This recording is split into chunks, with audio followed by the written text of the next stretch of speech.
There we go. That works. What's up, man? What's going on? Not much. Not Yeah. much.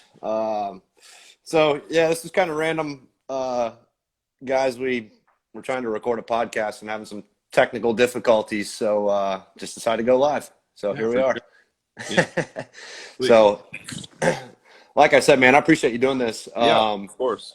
For those of you that don't know, Jack, he's committed to play golf at San Diego State University, and just want to have him on and talk about his story and hopefully help you guys out a little bit with your journey, your path, and go from there. So you were kind of telling us, we were trying to record. You were talking about just your journey in junior golf. Can you just tell us a little bit about how you got started and what that path looks like so far? Yeah, so my mom had a brother when I was 2 years old, and my dad driving range. My mom went out of the house, so I started playing golf when I was 2, and I've just been playing ever since. And I started playing U.S. kid stuff when I was 5 or 6, and then Yep.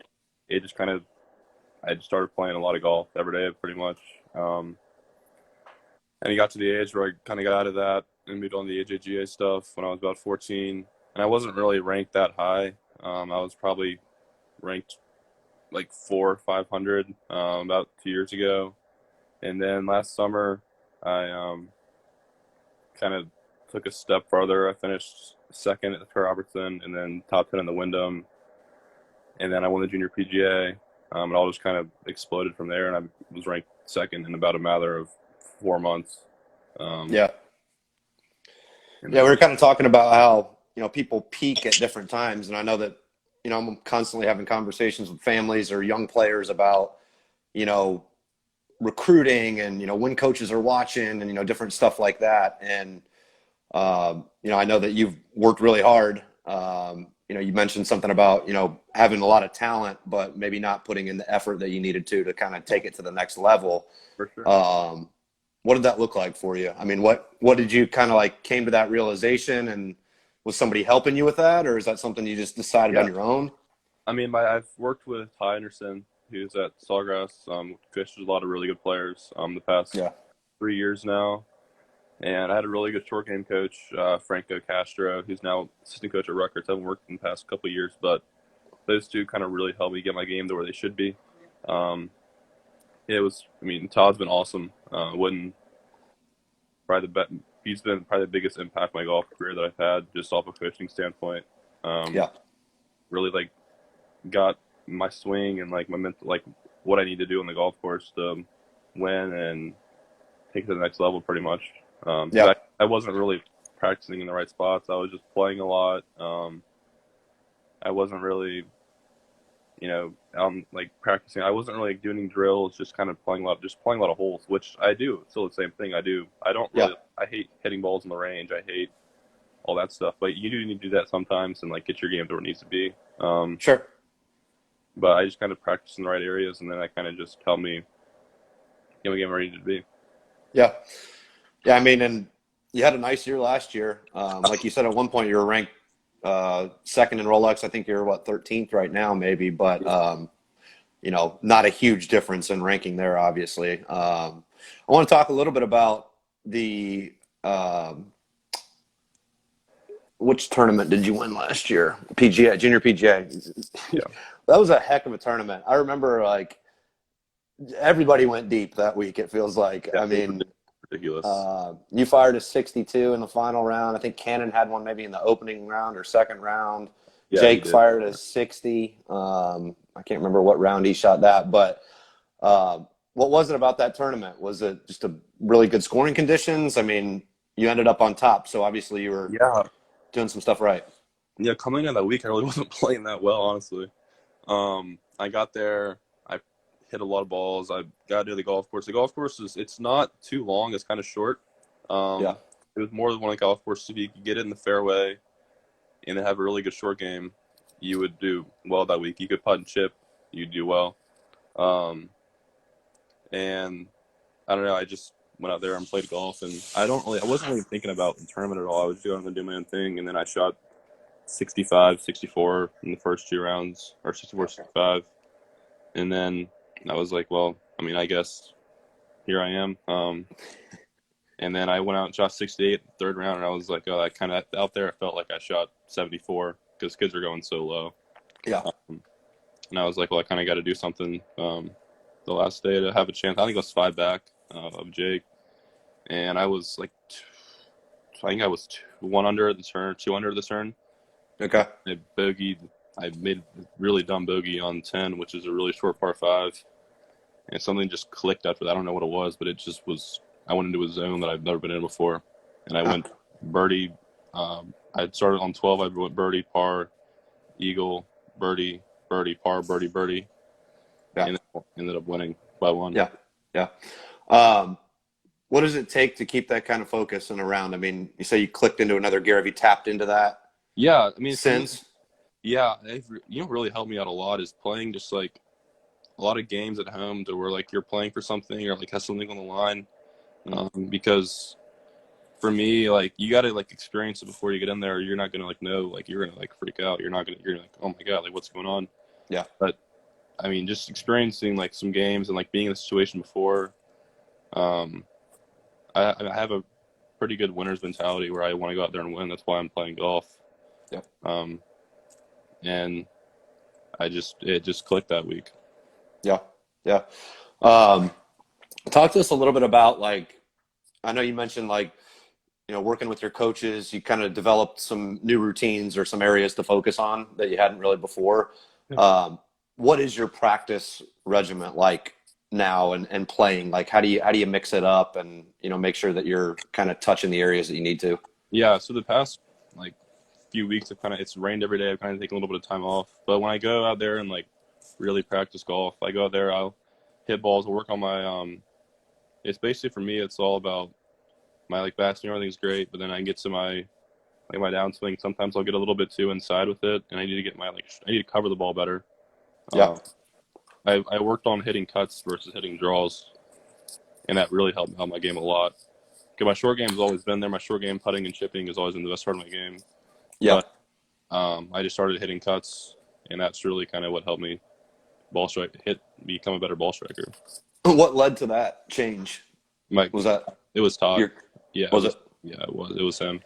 What reason particularly? Just a little bit easier to control, or? Yeah, I can control it. So it's so much easier to control for me. The draws, you get like, you can start.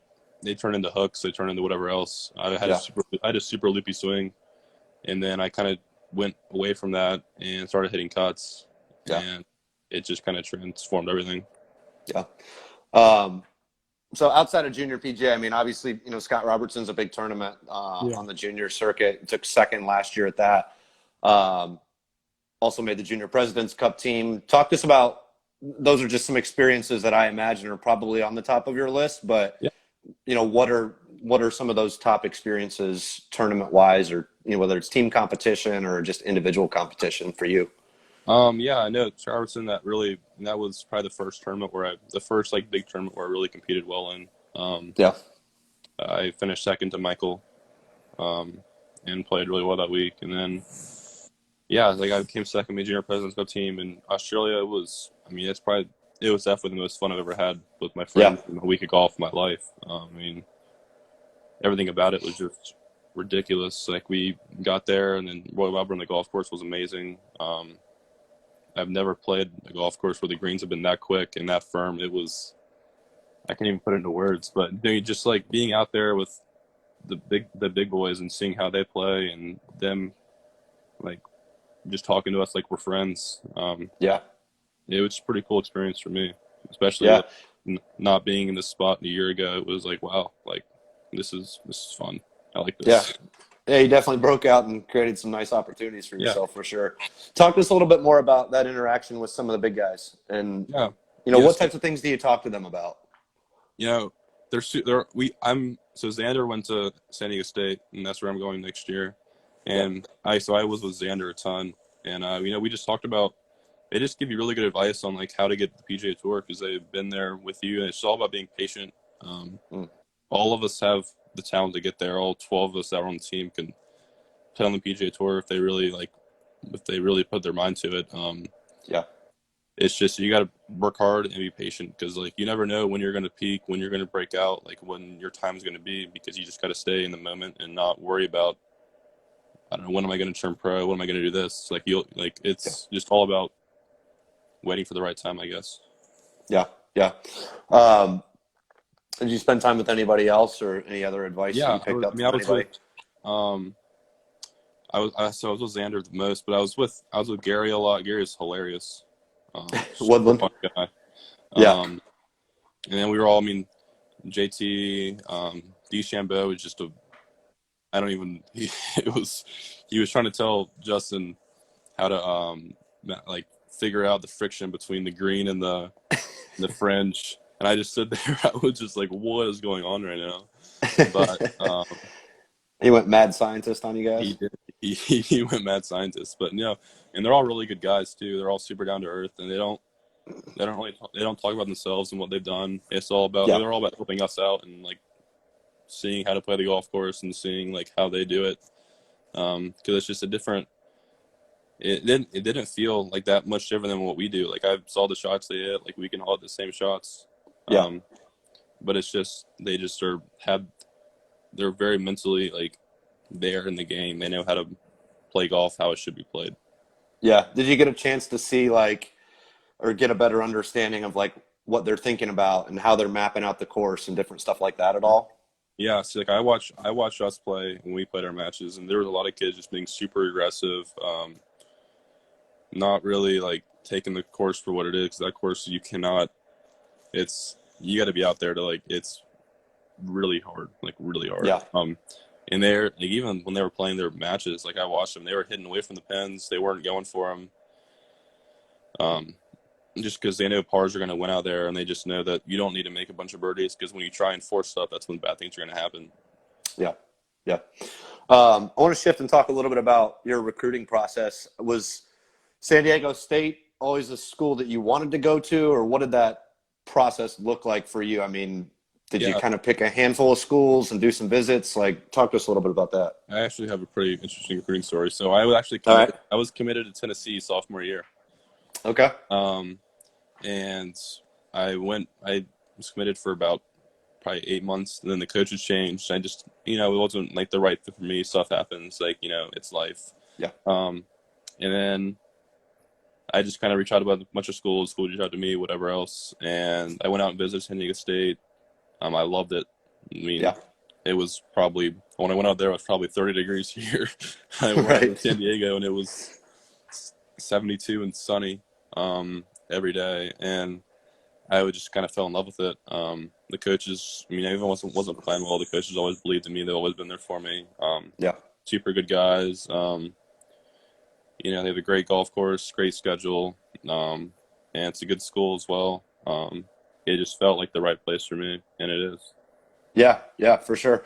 What what other components like going out there and visiting like did you like or was there anything you didn't like but maybe just overall it was a good fit for you? No, honestly, there wasn't anything I didn't like. I went out there and visited again in February, hung with the guys, and they're all super good Yeah. guys. It just has a really good, like, it feels like just a great atmosphere, and like I love being around the school with like good sports and the basketball, football. They're both up there, top 25 every year, and the basketball team is the stadium gets crazy. But I love the Yeah. environment out there, and it just felt like it's the right place for me to go. Yeah. Yeah. Did you play any other sports growing up? Yes, I played basketball and baseball pretty much my entire life. I'm 6'5", so Yeah. I played a lot of basketball. Okay. So yeah, so I played those two until I was about. I still play basketball today, but I played baseball until I was like 13. Then I quit just because of Okay. golf. But Did you still play in high school basketball all the way through your senior year? yeah, so I played. I didn't play for my school. I just played with my friends. But I still Okay. played, just to get out there and Yeah. have fun. Yeah. What do you think those sports do anything for your golf at all in I terms mean, of just competition and if I was telling a parent about their kid right now, I'd say keep playing those sports. yeah. I Why is believe. that? I just believe that like if you, I mean, golf's more athletic than you think it is. If you can keep those sports up and like, it also gets you in shape as well. Like Yeah. basketball, running, and it was just I feel like for me, it's good to have a balance too. You don't need to like focus all on one thing when you're 15, 16 years old because you're going to burn out. Yeah. Uh, I just feel like playing other sports really just like help me. You also got to like figure out like what you really want to do. If you don't want to play golf, you don't want to like focus on that. Like if you have your other sports too, you can see what else you're playing, what else you like to enjoy, and then once time comes, decide what college you want to go to. Just play golf. Yeah. Yeah. Um, yeah, I definitely think there's a huge advantage to continuing to play sports. I mean, like you said, keeps you in shape. You can develop some different skills through other sports. Just some different competitive atmospheres always obviously help. Kind of put you in that mindset, just to compete and to win, those types of things. So yeah, I think that's some good advice for any kids that are out there, and parents that are trying to figure out, what do we do with our kids? Do we try to make them make a decision? When's the right time to help them make a decision on, focusing on one sport? But it sounds like a lot of the people that I talk to, and I did the same thing myself. I played basketball, baseball, and golf all through high school. Yeah. And yeah, for me, it's just, I love sports. I love the competition. And I was in Ohio too, so I couldn't play golf, Right. 12 months out of the year. So I know you've probably got a little bit of that too in Charlotte. Just a little bit, So, not very much. Though. It's more the rain here. The raining yeah, part. I'm tired of it. right, right.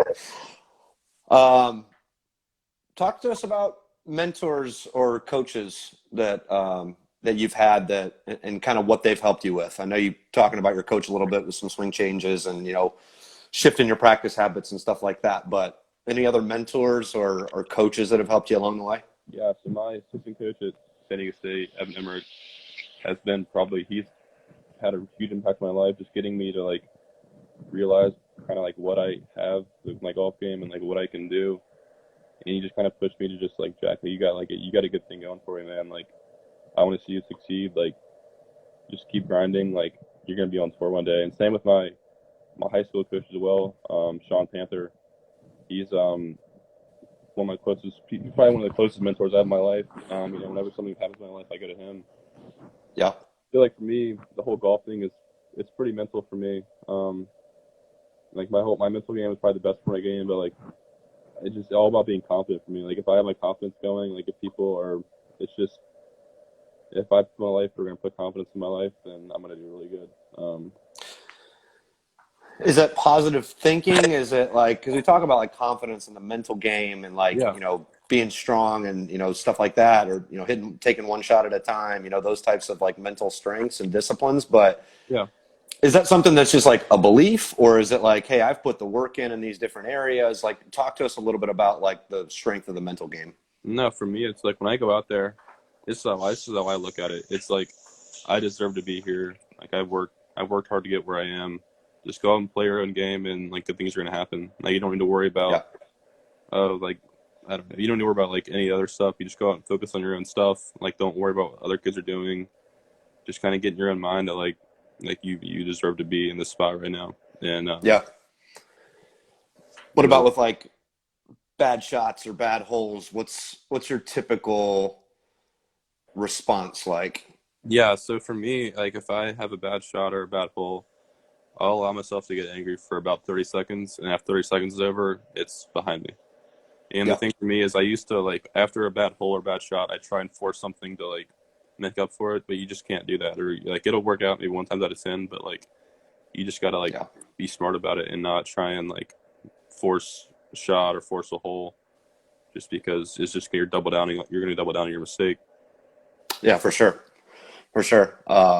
I've done that myself several times. So yeah, it's if you can really slow the game down and truly hit one shot at a time, and not worry about the outcomes, you can see a lot of better results, right? Yeah, for you see a ton of better results. I mean, you gotta like golf. It's a long 4.5 hours of golf. You got a lot of shots out Yeah, there. You never know what's gonna happen. You can make double on the first hole and then shoot 65. Like you just don't know. Like yeah, you just can't let one hole or one swing affect the rest of your round. That's when it just gets not good stuff's gonna happen. yeah. Do you do a lot of physical training, I do. fitness wise? Yeah, when the gyms were open, I was at the gym every day. Yeah, But and now that it's closed, so I haven't been to the gym in about a month and a half. But I didn't really do any physical training until about 4 or 5 months ago. Um, Okay.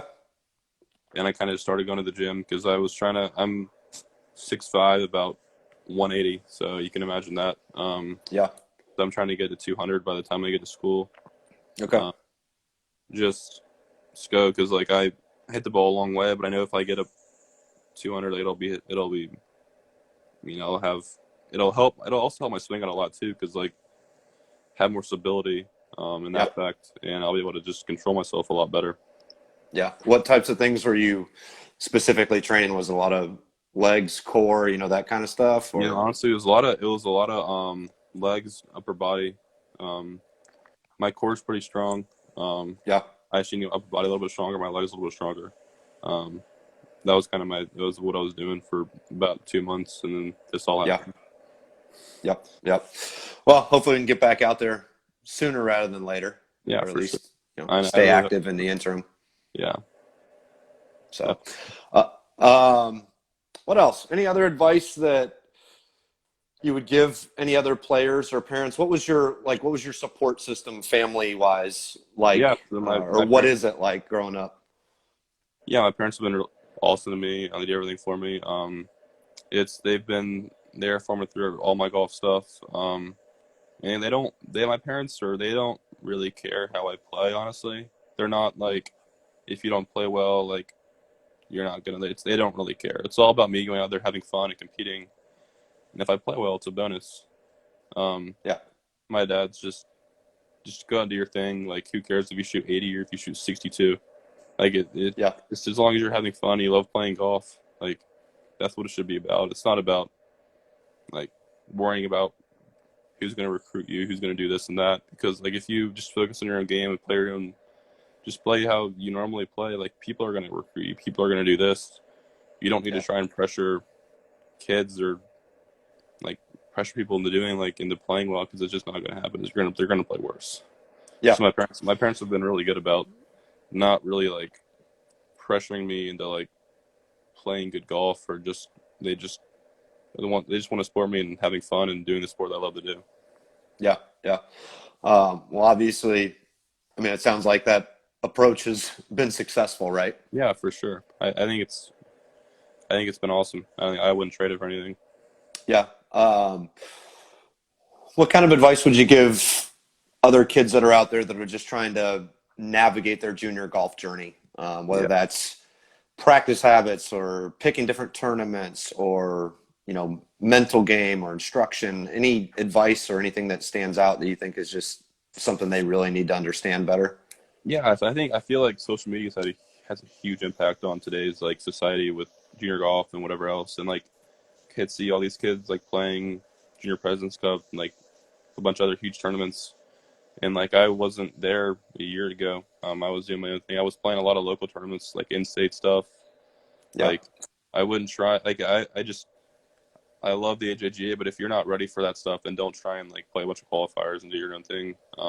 Yeah. I just play your local stuff, your state tournaments, do whatever else you need to do, and then once you get to the level where you're good enough for that, then move on to the AJGA and move on to the other bigger stuff, the amateur events, because Yeah. I just feel like you just shouldn't force. You just be patient. Like I didn't break out until last summer. I was junior year Yeah. summer. It just Yeah. happens at different times, different people. You never know when it's going to happen. If you find something in your game that's going to click and you break out, like that's all it takes. Yeah. Yeah. Yeah. I think the most important thing is just putting yourself in those situations, right? In a Yeah, competitive environment, for sure. you got to test yourself, you got to prepare yourself, Yeah, and you just got to throw yourself in the deep end a little bit, right? yeah, for sure. And I think the whole recruiting process too is the same deal. You just be patient with it because you never know what's going to happen. Like for me, like I didn't. It just kind of was.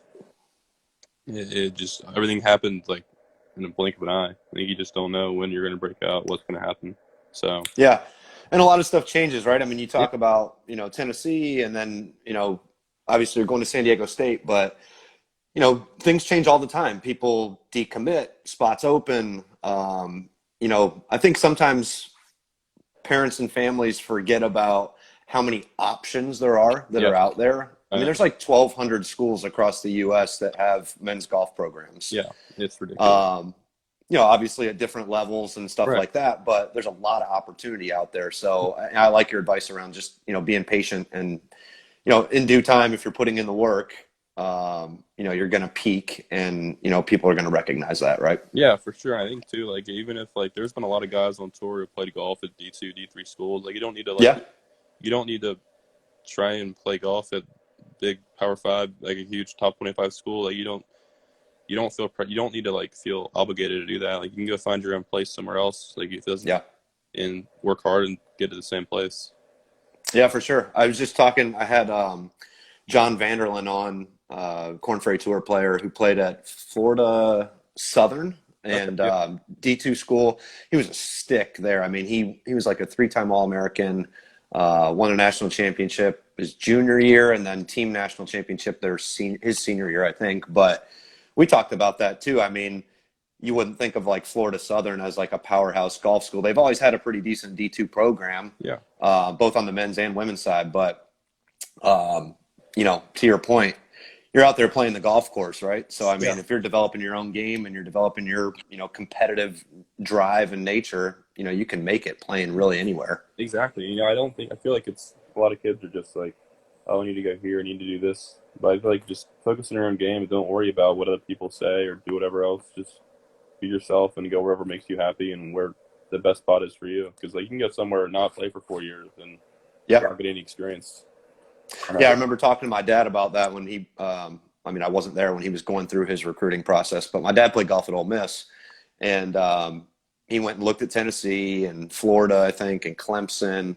And he made his decision on Ole Miss because kind of what you're talking about, he wanted an opportunity to go in and play right away. Yeah. And he could have gone and played at those other schools, but at the time they had some really strong All-Americans and, at some of those different schools, I think specifically Clemson was maybe his second option. But yeah, he ultimately decided to go to Ole Miss because he knew he could crack the lineup as a freshman. And then he ended up, earning a scholarship and, had a nice career there. But it's, yeah, it's really important just to find the right fit of school. And then, you can let your golf do the talking from there and help it kind of build your path. Can you tell us a little bit about like, I know we've talked about your recruiting process a little, but what things were you looking for in a school that were like the most important things for you? Yeah. So for me, it was all about the schedule we had, and then the kids on the team are huge. That's probably one of the biggest things for me is who's going to be around because you're going to be around good people. When around kids are going to be a good influence in your life. Yeah. And then the coaches. I mean, I know Evan and Coach Donovan. They're not going to leave, and they're going to be there for a while. Yeah. And they've really, I mean, especially Emma Kies had such an impact on my life. Just even after I committed, like we've just gotten super close. Like I can call him and tell him anything. Yeah. I mean, I haven't really had that connection with any other coaches besides him before. Um, it just was like, this is where I need to be. Like these people want me here. These people are like, they care about me. Yeah. And it was right. Yeah. I mean, you're going to be spending the next 4 or 5 years with them, right? You want to make Yeah. sure that there's a good foundation of a relationship there. Yeah, for sure. And I talked to guys on the team. I talked to Xander. I talked to a couple other guys who played at state, and Yeah. they were just like the best decision of my life. Like I genuinely like wouldn't go anywhere else. Yeah. Just the coaches are just the best. They're probably some of the best coaches in the country for sure. Yeah. Yeah, for sure. Well, you definitely had a good junior career. Have you graduated yet, or what's going on with I graduation? graduate tomorrow. We have Oh, that's right. in person, but there's like 20 groups of 30 kids, so we'll see how that goes. Okay. Okay. Everybody keep their distance and Yeah, grab the diplomas and run, right? pretty much. Yeah. Good deal. Well, good luck with graduation. I know you're going to have a good, successful career in college. I'm excited to kind of keep following along and watching you there. And are long-term goals, aspirations of playing professionally? Yeah, that's what I want to do. That's why I play golf. I want to be out in 4 years on the tour and be competing with those guys. Because, like I said in Australia, like all the kids have the same talent. There's not a huge difference in the shots we hit versus shots they hit. Right. It's all about the mental stuff, and if you can keep your head on straight and not get distracted the next 4. When I don't get distracted the next 4 years, I'll be out there as well. Yeah. It's like, Yeah. what a fun be all out for me. Yeah, I think so too. I think so too. Well, I appreciate you doing this. I want to move towards wrapping up, but one of the things I kind of do at the end is flip it back to you as the guest, just to fire a question or two back at me. It can be anything, just about what's going on with this podcast, my opinion about something in junior golf, me, whatever. Yeah. So what made you start the podcast? Uh, so I was recruiting junior players at IMG Okay. when for probably about 3 years, almost 4 years maybe, and I left, and now I'm working to build a Corn Ferry Tour event in the Lakewood Ranch, Florida area, Sarasota area. So I just wanted to stay tied to junior golf, and I knew from recruiting players when I was at IMG that there's just so much that families don't know about, what to play in, or just different training options, or just a lot of the stuff that we're talking about today, recruiting, those types of things. So I just wanted to create a platform where, people could learn about that information, without maybe being at an academy or, paying for somebody to, help them and guide them, through some different stuff with junior golf. So yeah, it was an opportunity for me to, I guess, give back a little bit and try to, help some families out, navigate their path. So Yeah, that's awesome. I love it. yeah, it's been a lot of fun. Yeah. So, I mean, so far, I think I don't know, I think we've been listened to in almost every state in the U.S. and I think like 29 countries or something right now. So, yeah, just keep building. So, Yeah, for sure. yep. But, Yeah, that's good stuff. yeah, I've been following along for a while now. So thanks, man. I appreciate it. Well, I appreciate you being a part of it for sure. yeah, of course. I appreciate having me on. All right. All right, man. Well, have a good rest of the day. You as well. I appreciate it. All right. Yep. See you, bud. See ya.